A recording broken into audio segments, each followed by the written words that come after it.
Hello दोस्तों, यदि आप हमारे चैनल से नए जुड़े हैं तो हमारे चैनल को सब्सक्राइब जरूर करें और अपने दोस्तों में शेयर करें। सर्दियों के मौसम में वैसे भी बाजार बहुत जल्दी बंद हो जाता है, फिर ऐसे में मनाली जैसे हर जगह का बाजार रात के 10 बजे ही पूरी तरह सुनसान था।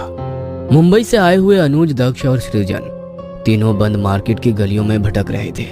यार, जरा भी अंदाजा नहीं था कि यहाँ पर इतनी ठंड पड़ेगी और मार्केट इतनी जल्दी बंद हो जाएगा।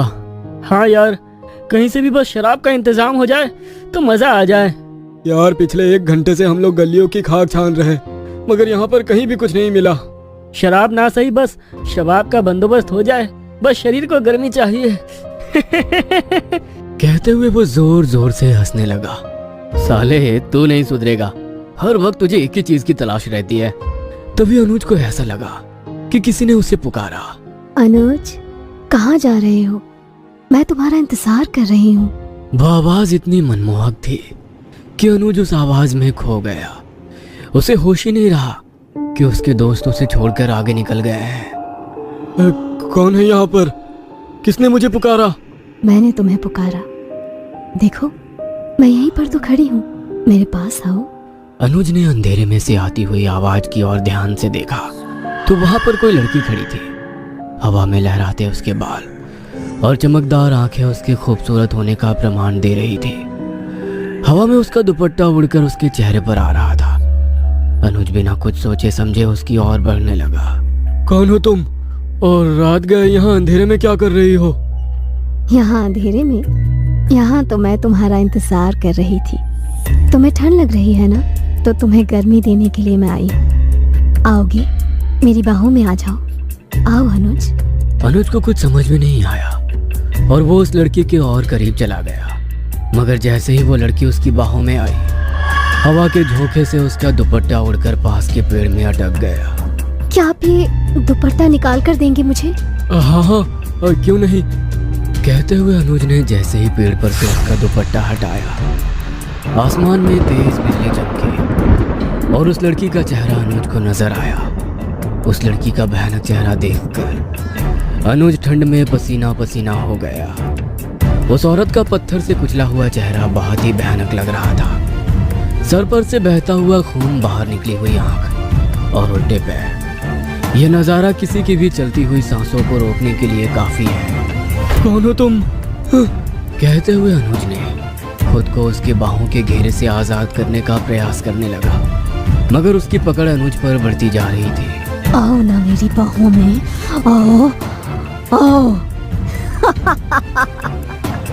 कहते हुए वो लड़की जोर जोर से हंसने लगी और देखते ही देखते उसने अनुज के शरीर को पूरी तरह से कुचल दिया।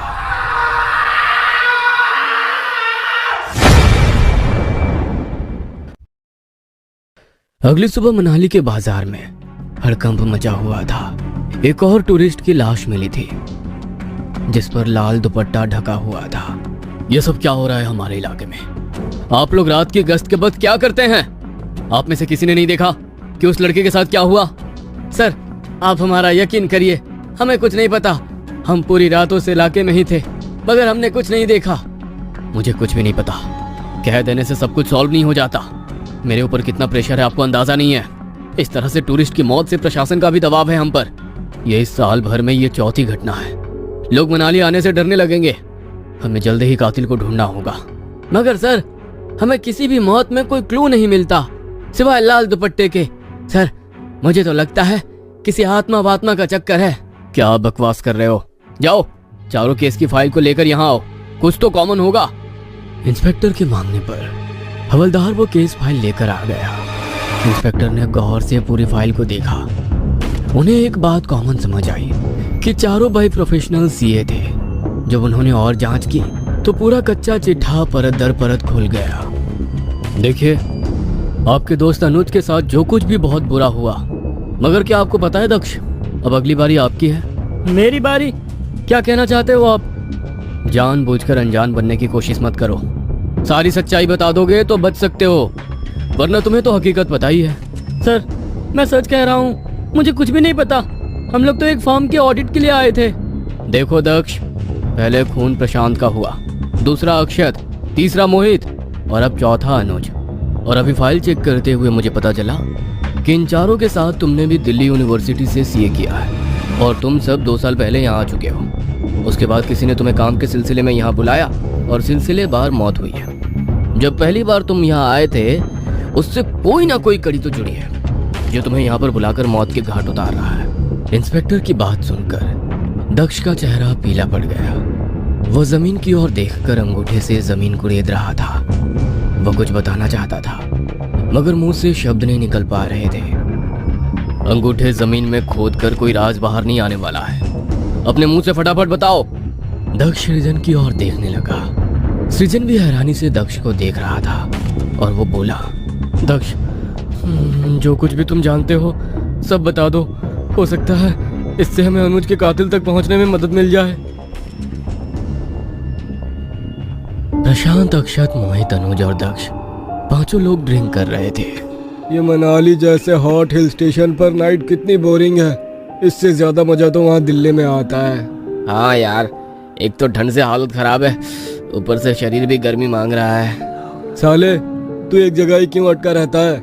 वैसे भी तेरे शरीर को बहुत गर्मी मिल गई है। ड्रिंक का ओवरडोज हो रहा है। चलो, मिस्टर कटारे से कल मीटिंग भी है। हाँ यार, ये अनुज पहली बार सच कह रहा है। ज्यादा ड्रिंक होगी तो ऐसा ना हो कि जिस मीटिंग के लिए आए हैं उसे ही अटेंड ना कर पाए। बातें करते हुए पांचों उस पब से बाहर निकले। वे लोग कैब का वेट कर रहे थे। तभी एक लड़की कुछ पूछते हुए उनके पास आई। मैं अपने फ्रेंड से अलग हो गई हूँ। मुझे होटल रत्नागिरी तक पहुँचना है। यहाँ पर कोई ऑटो भी नजर नहीं आ रहा है और कैब की बुकिंग भी नहीं हो पा रही है। क्या आप मेरी हेल्प करेंगे? लड़की को देखकर उन पांचों की आंखों में चमक आ गई। हाँ, क्यों नहीं, हम भी होटल रत्नागिरी में ही रुके हैं, आप हमारे साथ ही चलिएगा। जैसे ही वे पांचों लड़की को लेकर एक रेस्ट हाउस पहुंच गए। रेस्ट हाउस श्री बन्ना उनके क्लाइंट का था। यहाँ पर उन पांचों के अलावा कोई भी और नहीं था। अरे ये हम लोग कहाँ आ गए हैं? हमें तो होटल रत्नागिरी जाना था ना।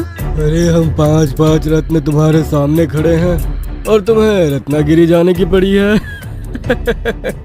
वे सभी लोग उस लड़की का हाथ पकड़कर जबरदस्ती उसके कमरे में ले गए और उसके साथ जबरदस्ती करने लगे। एक साथ 5 लोगों की जबरदस्ती वो लड़की सहन ना कर पाई और मर गई। ओह, अब क्या करें? करना क्या है? चलो यहाँ से। अरे ऐसे ही चले जाएंगे तो पकड़े जाएंगे। इस लाश को ठिकाने लगाना पड़ेगा। पांचों उस लड़की की लाश को उठाकर रेस्टोरेंट के पीछे गार्डन में लेकर गए। उन्होंने गड्ढा खोदकर उसकी लाश को गाड़ दिया। वे लोग वापस जब आए तो कमरे में उस लड़की का लाल दुपट्टा रह गया था। वे लोग उस दुपट्टे को जलाकर अपना काम खत्म करके वापस अपने शहर लौट आए थे। जब अनुज की लाश पर उस लाल दुपट्टे को देखा तो मैं भी हैरान था। एक तो लड़की के साथ जबरदस्ती करने का गुनाह, उसके बाद उसकी लाश छुपाने का गुनाह। आपको तो सजा मिलकर रहेगी। हवलदार, उनकी बताई हुई जगह पर उस लड़की की लाश को ढूंढो। इंस्पेक्टर के कहने पर जब हवलदार उस लड़की की लाश को ढूंढने के लिए जाने वाला था कि अचानक पूरे पुलिस स्टेशन का माहौल बदल गया। लाइट बंद चालू हो रही थी, ठंडी हवा चलने लगी और उस हवा के साथ आया लाल दुपट्टा जो दक्ष के गले में फांसी के फंदे की तरह लिपट गया। आज उस लड़की का बदला पूरा हुआ। अपनी आंखों के सामने इंस्पेक्टर ने एक आत्मा का इंतकाम देखा था। इंस्पेक्टर ने वो पांचों केस फाइल हाथ से लिखकर उसे बंद कर दिया।